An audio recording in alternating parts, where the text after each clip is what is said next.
ठाण्यातील प्रतिशिर्डी समजल्या जाणाऱ्या साईबाबा मंदिरात ठाण्यातही विजयी उमेदवारांची दर्शनासाठी गर्दी। ठाण्यातील साईबाबा मंदिराचा 38वा वर्धापन दिन मोठ्या उत्साहात साजरा करण्यात येत आहे। ठाण्यातील या प्रतिशिर्डी समजल्या जाणाऱ्या मंदिरात ठाण्यातही विजयी उमेदवारांनी साईबाबा यांचे दर्शन घेतले।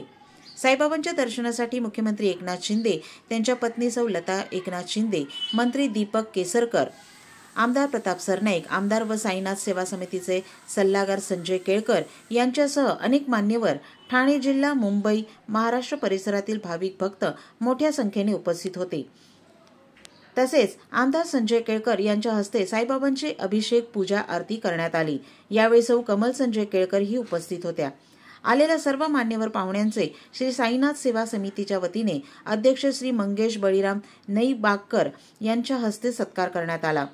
तसेच सर्व नागरिकांना लाडूच्या प्रसादाचे वाटप करण्यात आले।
ठाणे जिल्ह्यामध्ये प्रतिशिर्डी